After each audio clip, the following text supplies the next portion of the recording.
Bon, là, vraiment, je vais vous parler de deux pays, mais qui n'ont alors rien à voir. Mais alors, rien du tout. Dans le premier, c'est la maxi-merde. 30% de gens habitent dans des bidonvilles, sans eau courante, sans électricité. L'espérance de vie est extrêmement basse. L'analphabétisation, gens qui parlent pas, ils savent pas parler, ils savent pas lire, touche la moitié des gens, ça pue, c'est moche, et le pays est ravagé par des émeutes racistes tous les 2 ans. L'autre pays, mais alors rien à voir. Le PIB par habitant est l'un des plus élevés du monde, pays le plus développé. Les villes sont, j'ai pas peur des mots, futuristes. Un habitant sur 6 est millionnaire. La sécurité est la plus efficace de tous les putains de pays développés. Et la ville est récemment devenue la ville la plus propre du monde.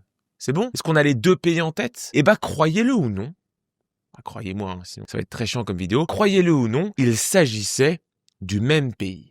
Singapour. Et seulement 40 ans séparaient mes deux descriptions. Singapour, pour beaucoup, c'est juste un endroit avec des Chinois qui sont riches. Alors ça, c'est faux, parce que ça, c'est Hong Kong. Non, plus sérieusement, Singapour a connu de ma vie d'homme, j'ai jamais vu un truc comme ça, le plus grand glow-up de l'histoire de l'humanité en 40 ans. Et c'est ce qu'on va voir aujourd'hui. Et on va voir comment cette transformation pourrait potentiellement nous inspirer, nous autres Français, Frenchy, baguettes, sissi, croissants. Mais avant tout, je t'invite à liker, à partager, à commenter et surtout à t'abonner à la chaîne à Georges, la chaîne de Georges. C'est super important pour le référent.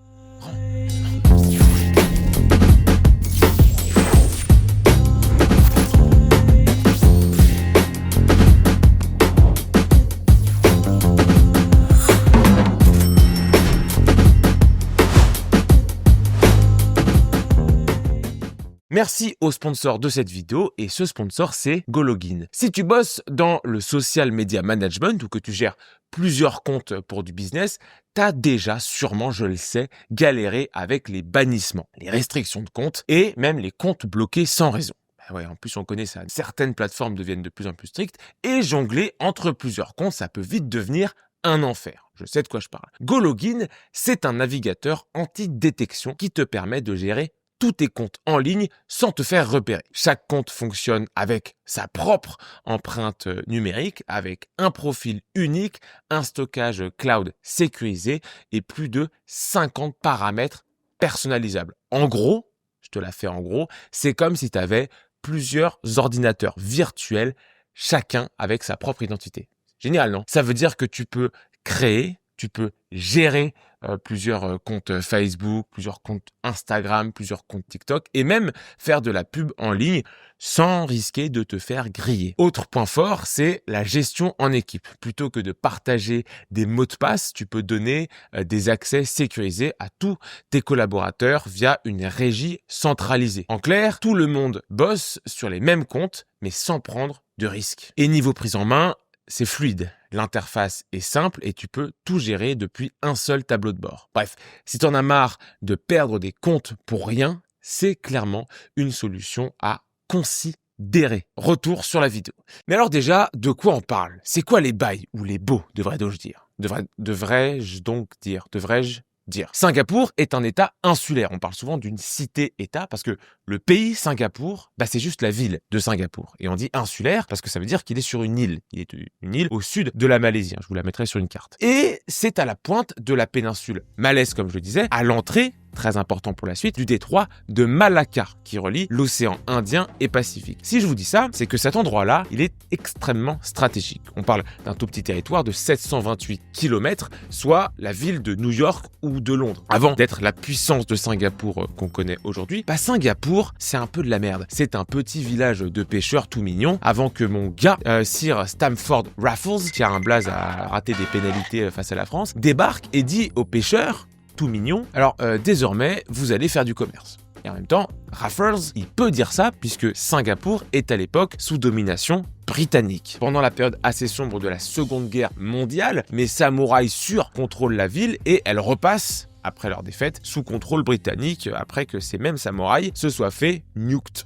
En 1946, Singapour redevient britannique, puis devient autonome en 1959. Petite parenthèse entre 1963 et 1965, où elle est brièvement intégrée à la Fédération de Malaisie, avant d'en être expulsée en 1965. C'est ce que se dit la Malaisie, et c'est là que ça va être assez drôle quand on connaît la suite, c'est que Singapour pourrait devenir un poids pour la Malaisie, si on l'intégrait dans la Fédération Générale Globale de Malaisie, du coup, que Singapour à se faire enculer, c'est des pêcheurs et il pue du cul. Pas ouf comme réflexion quand on sait ce que deviendra Singapour. Et à Singapour, il y a quoi dedans? Eh ben en fait, il y a plein de monde. On a environ 75% de la population qui est d'origine chinoise, qui descendent des Chinois venus pour travailler dans les plantations, dans les mines, ou même plus globalement pour faire du commerce. On a aussi des Malais, 15%, et qui sont les premiers habitants de l'île avant tous les autres. Et ensuite, on va voir les Indiens, 7%, importés par les Britanniques pour travailler dans la construction et dans plein d'autres domaines. Mais on s'en fout un peu parce que ça va être surtout dans la construction qu'on va les retrouver. Et ce qui va nous intéresser, c'est ces trois populations.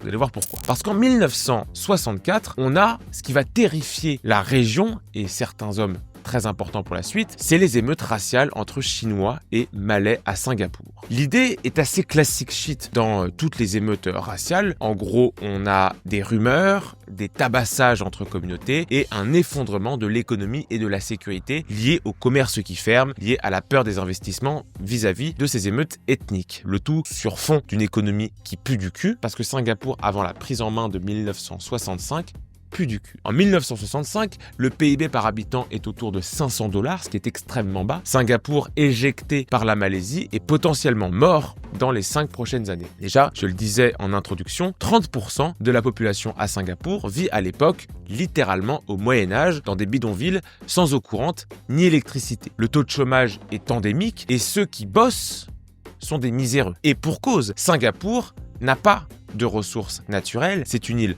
sans pétrole, une île sans mines, sans forêt ou même sans hydrocarbures. Donc, tous ceux qui bossent à Singapour sont dépendants des entreprises extérieures. Entreprises et mafias. Très important ça. Mafias qui vont contrôler véritablement des pans entiers de la ville de Singapour. Par exemple, 80% de l'eau douce de Singapour provenait de la Malaisie. Et les Malais faisaient donc littéralement chanter les Singapouriens économiquement en mode « taffez pour nous, sinon vous avez plus d'eau douce ». Pas cool. Singapour n'avait aucune chance de s'en sortir, ayant un taux d'analphabétisation de plus de 50% et donc aucune ressource intellectuelle pour créer des entreprises et prospérer indépendamment des pays voisins. Autre point à aborder extrêmement important, dans les années 1965, Singapour, c'est Gotham City. Et pourquoi c'est Gotham City? Parce que la ville est corrompue, t'as peur. Corrompue au possible cette ville en 1965. Tout s'achetait au marché noir, des contrats pour foutre un logement ou démarrer une construction d'un chantier, à la libération d'un criminel, à l'ouverture d'une boulangerie jusqu'au tabassage dans la rue. La mafia contrôlait tout ce qu'on pouvait contrôler dans le pays. Et en fait, c'est assez logique que ce soit sous domination britannique ou japonaise, les Singapouriens n'ont jamais eu de système judiciaire qu'on pourrait dire à eux, en fait, et ils ont hérité des structures coloniales où la corruption était une pratique courante. Et plus Singapour devenait importante pour le commerce maritime, plus la corruption prenait de l'ampleur. Et plus la corruption prenait de l'ampleur, plus les habitants perdaient la confiance qu'ils avaient dans les institutions gouvernementales. Et plus ils perdaient la confiance qu'ils avaient dans les institutions, plus ils se tournaient vers leur groupe communautaire primaire, soit les Chinois, soit Malais, soit Indiens. C'est un peu le phénomène qui s'est passé dans les années 55 et qui aboutira aux émeutes. La corruption touchait aussi les fonds de développement du pays, ce qui faisait qu'on avait parfois de l'argent qui disparaissait magiquement une fois passé le détroit vers Singapour. Qui dit corruption du service public dit aussi corruption des fonctionnaires, et qui dit corruption des fonctionnaires dit corruption de la police. En 1965, le taux de criminalité est catastrophique dans le pays, de l'ordre de 400 pour 100 000 habitants. C'est 2 fois plus qu'aux États-Unis pour la même période et 4 fois plus qu'au Japon pour la même période. Et insécurité, donc repli communautaire, parce que on considère, parfois à tort ou à raison, on considère que la seule communauté qui peut nous protéger au moment où tout le monde est corrompu, c'est sa propre communauté, et donc on se tourne vers cette communauté-là. Donc création dans ces années-là de quartiers ethniques. Donc c'était globalement totalement la merde. C'est une période extrêmement critique et la Malaisie commence à se dire à la limite, venez, on fait disparaître Singapour. Et là, il y a un homme, il y a un bonhomme qui va dire je crois pas, non. Ce mec-là, retenez bien son nom, c'est Lee Kuan Yew, aussi appelé l'homme aux couilles de bronze. Il est né le 16 septembre 1923 à Singapour et il est issu d'une famille de commerçants chinois. Il est éduqué dans les écoles britanniques locales, puis à l'université de Cambridge où il va étudier le droit. De retour à Singapour, il va devenir évidemment avocat puisqu'il a étudié le droit, mais il va se faire yesh, il va se faire chier et il va fonder le Parti d'Action Populaire, le PAP.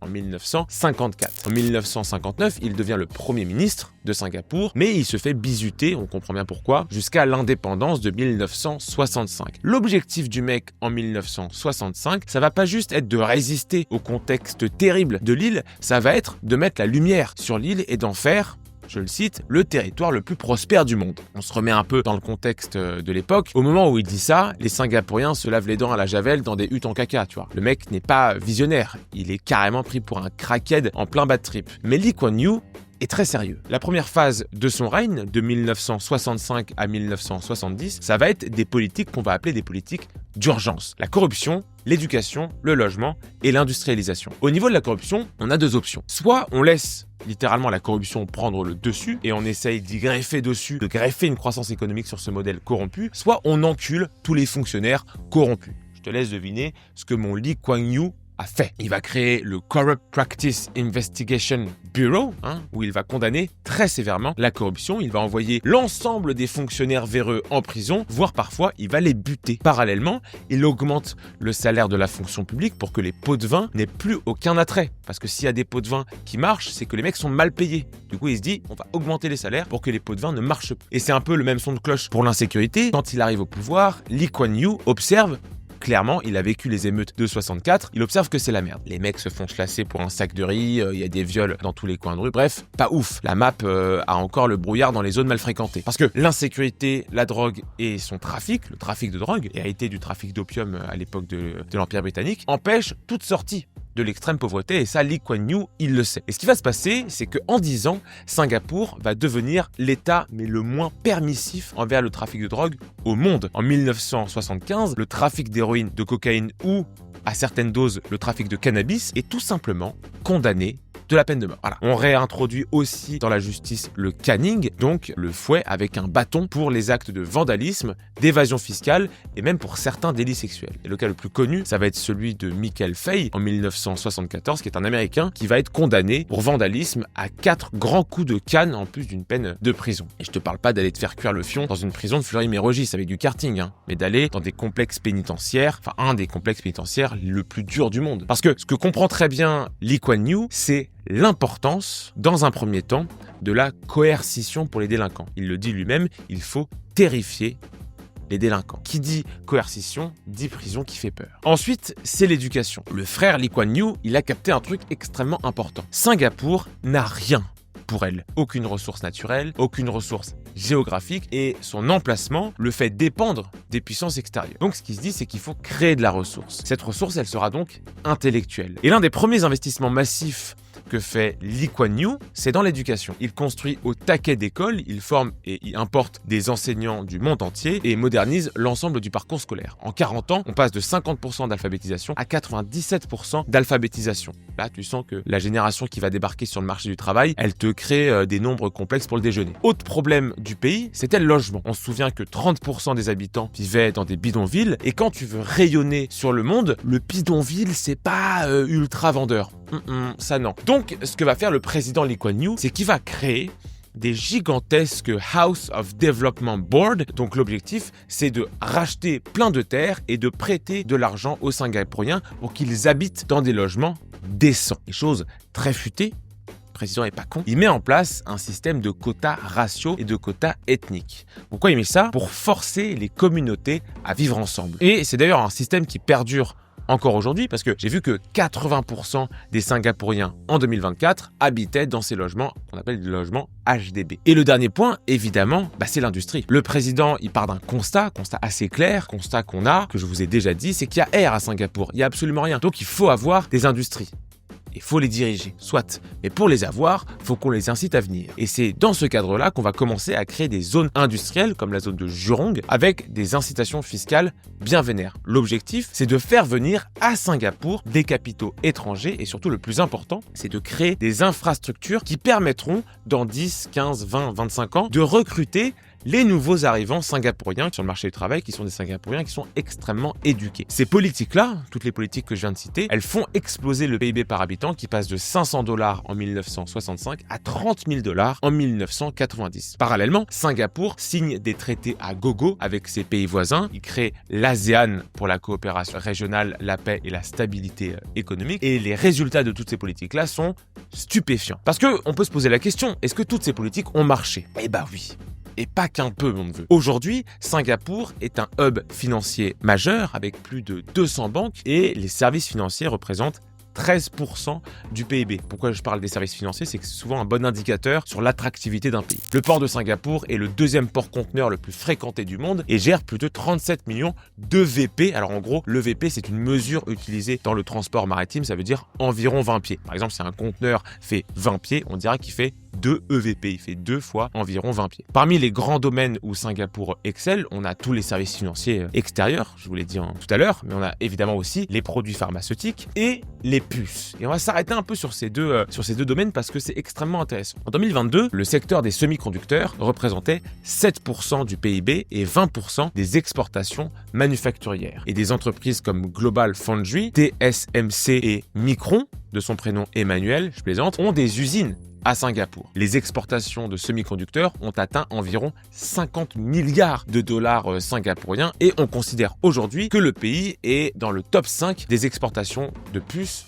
au monde. Top 5. Le bordel fait la taille de Londres, hein, top 5. Et là, vous allez me dire, ok Georges, Singapour, ils ont percé dans le game des semi-conducteurs. Et puis, ces semi-conducteurs et les ingénieurs qui travaillent dans le domaine des semi-conducteurs dépendent directement des grands chantiers de Lee Kuan Yew. Les ingénieurs singapouriens qui bossent dans le domaine des semi-conducteurs sont formés dans les écoles créées dans les années 60-70 comme Nanyang Technological University ou l'Université de Singapour. Ils sont hautement qualifiés et environ 30% de ces diplômés travaillent dans des domaines à haute valeur ajoutée. Ok, l'éducation, ping ping, check. Ensuite, les usines de semi-conducteurs nécessitent un environnement sûr pour protéger les investissements massifs. Avec un taux de criminalité aussi bas qu'on a aujourd'hui à Singapour, Singapour rassure les investisseurs et les transporteurs de puces. Aucune chance de se faire braquer là-bas. Criminalité, ping ping, check. Pareil pour la corruption. Le domaine étant extrêmement sensible, on parle de semi-conducteurs, je ne te parle pas de confiture, il n'y a pas de pot de vin possible.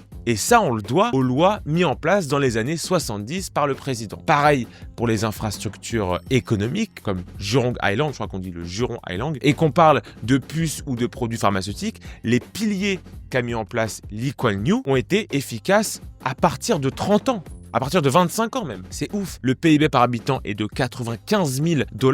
La croissance de Singapour est d'environ 7% par an. Avant la pandémie, ça a un peu changé depuis. Et le taux de chômage est de 2%. Et pour ce qui est du confort de vie, ils sont clairement mieux que nous, on va se le dire. Le système éducatif est l'un des meilleurs, si ce n'est le meilleur au monde, qui rivalise avec Taïwan et avec la Corée du Sud, dans les 3 domaines évalués, à savoir les mathématiques, les sciences et la lecture. L'espérance de vie est de 84,2 ans, donc qui est clairement au-dessus de la nôtre. Le système de santé est ultra efficace, avec un ratio de 2,6 médecins pour 1000 habitants, avec un taux de criminalité en dessous de 30 pour 100 000 habitants. C'est une ville sûre et une ville surveillée. En 2024, Singapour était classé 5e mondial dans le classement des pays les moins corrompus selon Transparency International. Et Singapour est aussi pionnière dans le concept des Smart Cities. Mais ça veut dire quoi ce truc de Smart City? En fait, pour le comprendre, il faut faire un petit trajet là-bas.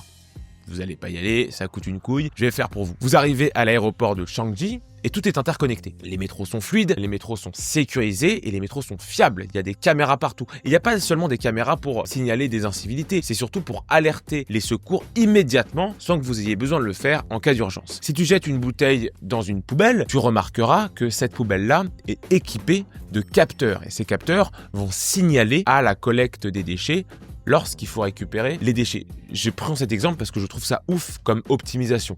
C'est pour éviter que les éboueurs se déplacent à vide. Il y a des applications à Singapour où les citoyens rapportent des problèmes comme par exemple, je sais pas, un lampadaire cassé ou des petites inondations qu'il y a dans ta rue pour faciliter les interventions. Et c'est des interventions de service public qui se font en général dans l'heure. C'est tellement efficace. Tu as accès à des informations en temps réel sur la qualité de l'air, sur la température de ta propre putain de rue, ou même des alertes pour des potentielles épidémies. Le temps d'attente dans les hôpitaux, je t'en parle même pas, on le compte en minutes. Et évidemment, il y a des espaces verts. C'est le fameux projet Gardens by the Bay, où on a planté des super arbres qui sont non seulement des œuvres d'art, je vous les mettrai en photo, mais aussi des structures intelligentes qui collectent l'énergie solaire. Ça sert aussi de poumon pour la ville et évidemment ça recueille de l'eau de pluie. Lee Kuan Yew, il quitte ses fonctions en 1990, mais il va rester impliqué dans la politique, enfin en tout cas dans la gestion de la ville, jusqu'à sa mort en 2015. Alors faut s'imaginer la paire de couilles du bonhomme à sa mort en 2015, il a littéralement créé une ville tout seul. Et cette ville, c'est pas n'importe quoi, c'est le paradis sur Terre. Et il l'a fait tout seul. Et alors pour conclure, qu'est-ce que ça nous dit, ce miracle de Singapour? Et qu'est-ce qu'on peut en tirer pour nous, ici, en France? Est-ce que ce miracle a une part un peu dark ou un peu, j'allais dire, sacrificielle?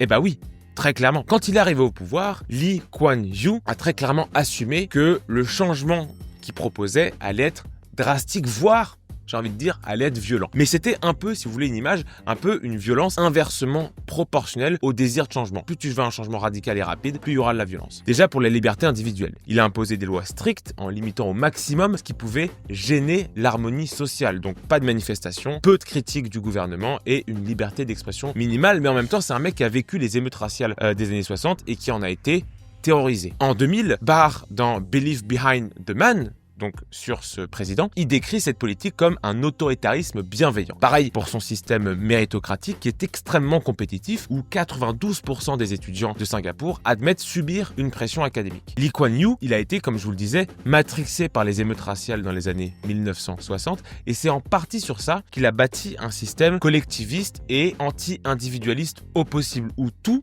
ce que font les Singapouriens est tourné vers le groupe. Et on retrouve un peu ça dans la mentale japonaise dont je parlais dans ma précédente vidéo sur les bandeurs du Japon. Pour beaucoup, le système juridique singapourien, donc système extrêmement dur, j'en parlais dans une vidéo où je comparais les prisons françaises aux prisons singapouriennes, c'est un système qui est punitif, dur, dissuasif et potentiellement traumatisant. Et bah ça, c'est le fruit de cette pensée collective. Là, vous allez me dire, c'est quoi le lien entre les coups de canne, les peines de mort, les prisons des enfers et d'un autre côté, l'harmonie sociale? Et ben en 1974, Tremewan en fait justement une analyse. Et ce qu'il en ressort, c'est que plus on veut une harmonie sociale, plus on veut un confort de vie et un développement, le tout rapidement, plus le moindre écart, la moindre incartade à ce confort de vie doit être détruite. Et il va bien plus loin que juste, oui, il faut taper sur les doigts des mecs qui crachent dans la rue. Non, lui, il nous dit qu'une société qui aspire à la cohésion doit, je cite, écraser toute déviance, même triviale, sous peine de voir l'ensemble de l'édifice social